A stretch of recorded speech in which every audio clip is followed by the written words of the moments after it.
Ini buahnya ini kita senang Maroko menang. Sekarang ini sudah mencapai babak semifinal. Jago jenengan berhasil kalah. Selalu ngikuti. Kalah. Sehingga semifinalnya itu yang pertama itu Kroasia lawan Argentina. Yang kedua Maroko lawan Prancis. Bisa terulang ini final Piala Dunia 2018 antara Kroasia lawan Prancis, tapi yang menang Maroko.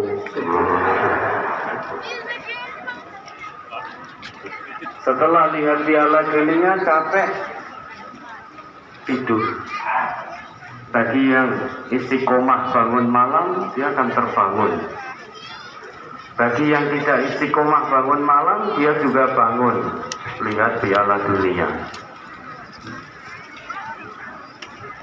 Setelah itu, apa yang akan dilakukan? Terus seperti itu kegiatan kita sebagai manusia. Lama-lama kemana? Semua manusia sama. Lama-lama is dead, meninggal dunia. Dan sudah meninggal dunia mau kemana? Kita mengimani setelah kehidupan dunia ada kehidupan yang abadi. Jadi kematian yang nanti kita alami itu pintu gerbang pertama untuk kita mengawali kehidupan yang abadi. Kehidupan abadi ini tanpa tepi, tidak ada ujungnya. Dan tidak akan mati lagi. Jadi saat nanti kita sudah pulang ke kampung halaman, yaitu kampung akhirat, la namutu fiha wa la nakhruju minha. Kita tidak akan mati lagi di situ, tidak akan pernah keluar dari situ. Sehingga kehidupan yang sesungguhnya, kehidupan yang abadi ini tanpa tepi, tanpa ujung. Maka bagi yang kelak pulangnya menuju tempat peristirahatan dengan kenikmatan yang abadi, maka dia akan senang terus. Tapi yang pulangnya menuju tempat kesengsaraan, yaitu di neraka, na'udzubillah, dia akan sengsara terus. Tidak akan pernah selesai. Padahal hidup di dunia hanya sebentar. Tapi tanpa ngaji, tanpa mengamalkan hasil kaji, dia sudah ditunggu kesengsaraan yang abadi, kesengsaraan yang berkepanjangan, tanpa tepi, tanpa ujung. Satu hari di sana nanti sama dengan 1000 tahun. 1000 tahun di dunia, dan kita tidak mungkin hidup di dunia ini 1000 tahun, mustahil. Tidak pernah hidup di dunia 1000 tahun, tetapi pulangnya menuju kesengsaraan yang abadi, disiksa, waktunya 1 hari sama dengan 1000 tahun. Rugi sudah kita hidup. Oleh karenanya, pentingnya ngaji di situ. Maka majelis tafsir Al-Quran ini yang namanya pengajian tidak boleh libur, apapun kondisinya. Selama Allah masih izinkan, terus kita akan ngaji. Kalau toh habis Idul Fitri itu ada 1 kali, itu kan dicatat. Di akad pasti tidak pernah libur.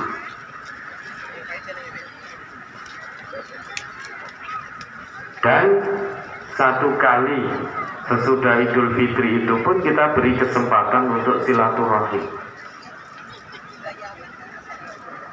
Karena majelis tafsir Al-Quran punya nizam, punya aturan. Bagi warganya tidak boleh bermudah-mudah meninggalkan kajian tanpa sebab yang dibenarkan oleh agama. Karena hidup kita yang sekali ini itu untuk ngaji, untuk ibadah. Tidak mungkin kita tahu tata cara ibadah yang benar kepada Allah kalau kita tidak ngaji. Bukankah Allah tetapkan wa ma khalaqtul jinna wal insa illa liya'budun. Jadi Allah ciptakan kita itu hanya untuk ibadah kepada Allah. Manusia beribadah kepada Allah harus tahu tata caranya. Tidak boleh sak karepe dhewe. Allah punya aturan. Aku ciptakan tujuannya agar untuk beribadah. Tapi ibadah kepada Allah ada aturannya. Aturan itu Allah turunkan, namanya Al-Quran. Kemudian Al-Quran itu diajarkan oleh utusan Allah langsung, yaitu Rasulullah Sallallahu Alaihi Wasallam. Rasulullah diutus oleh Allah untuk mengajarkan, menyebarluaskan aturan Allah ini. Tujuannya apa? Biar manusia tidak sesat jalan. Biar manusia tahu tata cara penyembahan yang benar kepada Allah. Karena hanya Al-Quran ini jalan yang lurus. Tidak ada jalan yang lurus selain Al-Quran.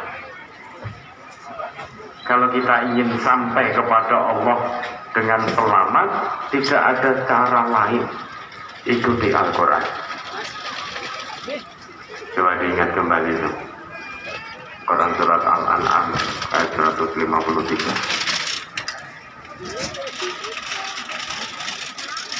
Surat Al-An'am nomor surat 6 ayat 153. Wa anna hadza sirati mustaqiman fattabi'uhu wa la tattabi'us subula fatafarraqu bikum an sabilihi dzalikum wassaqum bihi la'allakum tattaqun. Dan bahwa yang kami perintahkan ini adalah jalanku yang lurus, maka ikutilah dia. Dan janganlah kamu mengikuti jalan-jalan yang lain, karena jalan-jalan itu mencerai berikan kamu dari jalannya. Yang demikian itu diperintahkan Allah kepadamu agar kamu bertakwa. Wa anna hadza sirati mustaqiman fattabi'uh. Islam ini melalui Al-Quran ini adalah jalan Allah yang lurus. Wa anna hadza, di sini Allah gunakan hadza, ismul isyarah lil qarib, kata tunjuk dekat.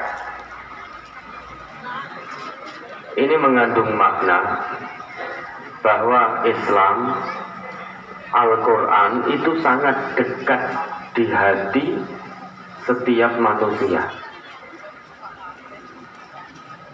Fitrah manusia itu sangat dekat dengan Quran, dengan Islam.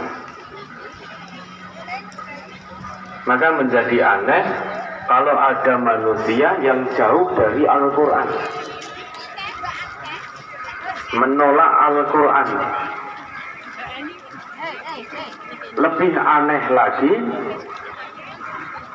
yang menolak ini dia juga ngaku beragama Islam. Orang Islam dimanapun berada, itu kitab sucinya sama, yaitu Al-Quran. Ngaku Islam, tetapi tidak mau ngaji Al-Quran. Ngaku Islam, tetapi tidak mau menjadikan Al-Quran sebagai pedoman hidupnya.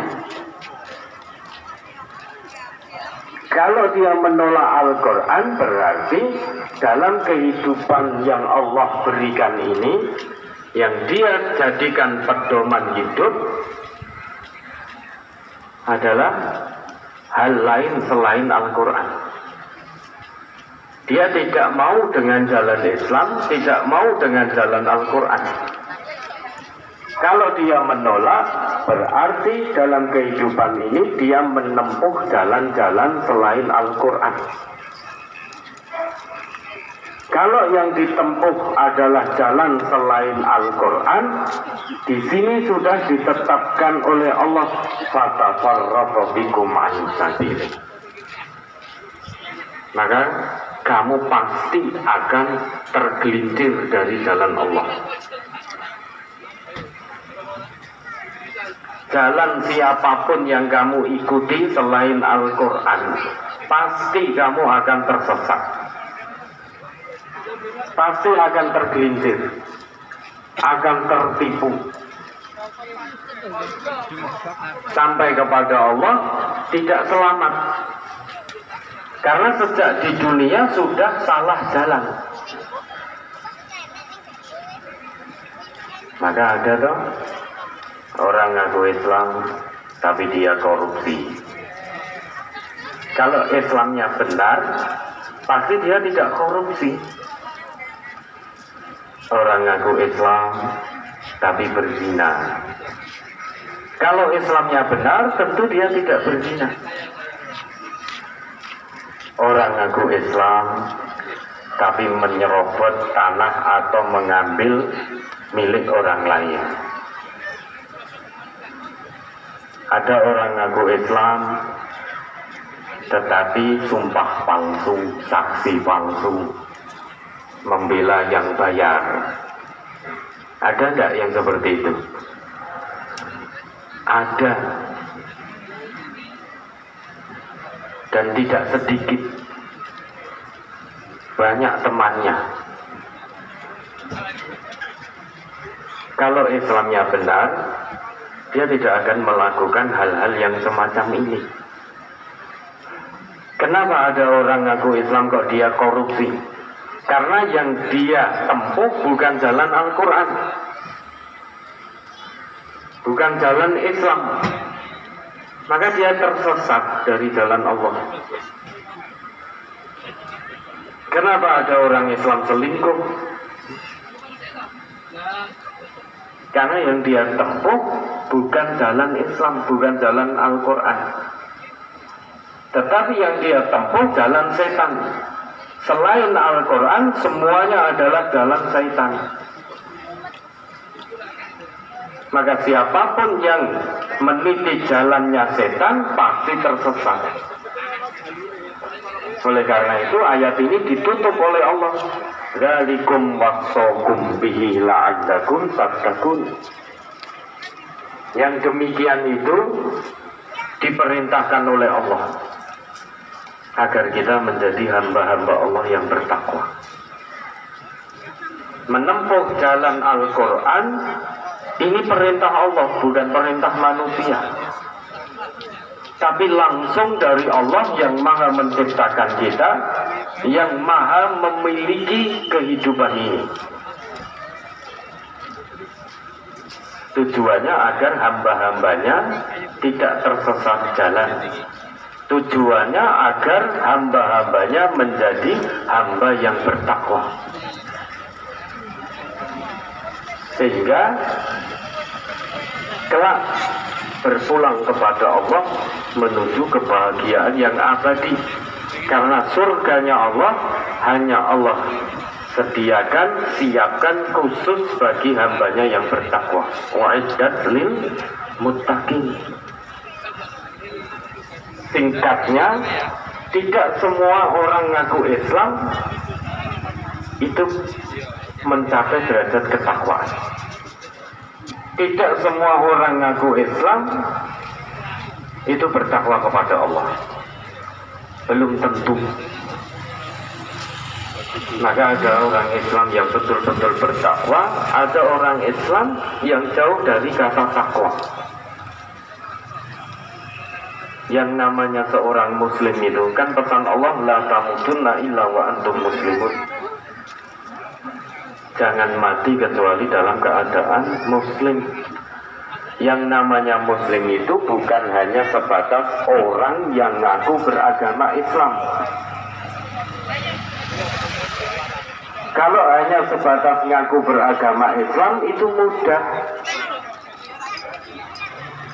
Cukup kita ngaku sebagai orang Islam, ucapkan syahadat, habis itu ora sholat, ora poso, ora zakat, maling terus, korupsi terus. Bukan itu yang disebut muslim. Orang muslim itu selain dia memang menjadikan Islam sebagai jalan hidup, dia ngaku sebagai orang Islam, dia dikendalikan oleh aturan Islam. Itu orang muslim.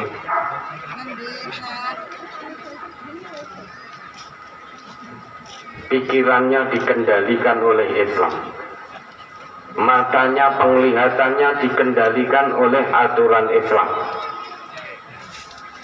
pendengarannya, lesannya dikendalikan oleh aturan Islam, tangannya, kakinya, perutnya, kemaluannya, semuanya yang ada pada dirinya itu dikendalikan oleh aturan Islam. Itu baru disebut sebagai seorang muslim. Maka kita tidak cukup Bapak Ibu hanya ngaku sebagai orang Islam, ada lanjutannya.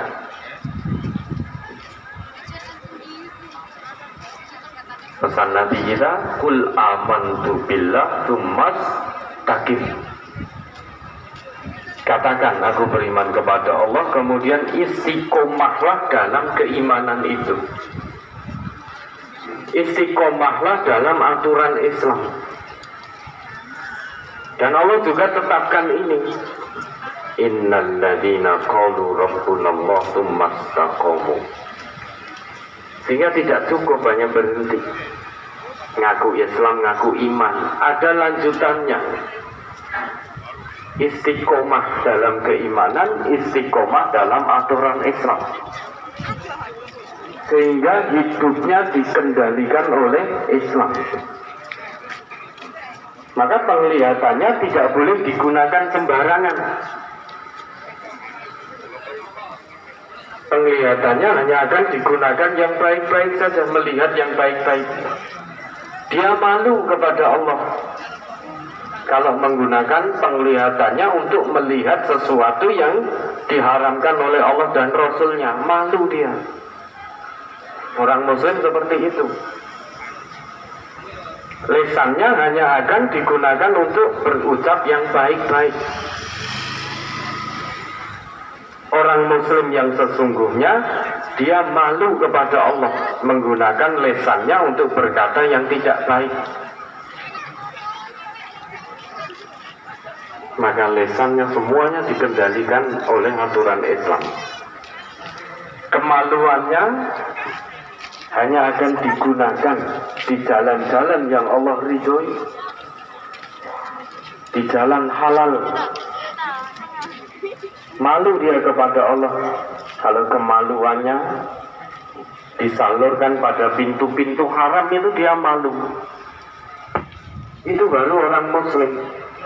Malu dia korupsi. Orang muslim itu malu korupsi, malu kepada Allah. Maka istiqomah. Istiqomah itu apa toh? Istiqomah itu kalau dilihat dari bahasanya, dia berasal dari kata koma. Koma itu apa? Tegak, lurus, itu koma. Kemudian ada tambahan 3 huruf di depannya. Ini sudah sering kita jelaskan. Ada tambahan huruf hamzah atau alif, sin, dan ta. Menjadi istaqomah, yastaqimu, istiqomatan. Kalau koma saja itu tegak lurus. Kemudian ada tambahan 3 huruf itu. Dalam kaidah bahasa Arab disebutkan ziyadatul mabna tadullu ala ziyadatil makna. Bertambahnya bangunan satu kata itu semakin menambah dalam makna kata itu. Kalau tadi koma itu hanya terdiri dari 3 huruf, koma, qaf, alif, mim. Itu terdiri dari 3 huruf, ditambah 3 huruf di depannya. Berarti sebelum koma ada ista, menjadi istaqomah. Yastaqimu istiqomah. Tambahan 3 huruf ini menunjukkan makna. Harus ada usaha dari manusianya untuk bisa terus tegak dan lurus dalam keimanan. Setiap kali datang sesuatu bisikan setan untuk menjadikan kita melenceng, bengkok, tidak tegak lurus lagi dalam keimanan, maka kekeruan itu harus dilawan, harus dihilangkan.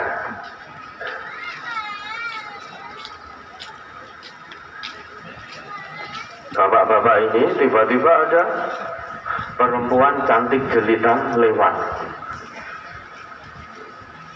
Ini bisa menimbulkan kekeruan iman, bisa menjadikan keimanan kita tidak tegak lurus lagi, bisa miring, bisa melenceng. Ada yang cantik jelita lewat, setan bisiki, deloken mubadir minggu nek rambut delok. Setan bisiki,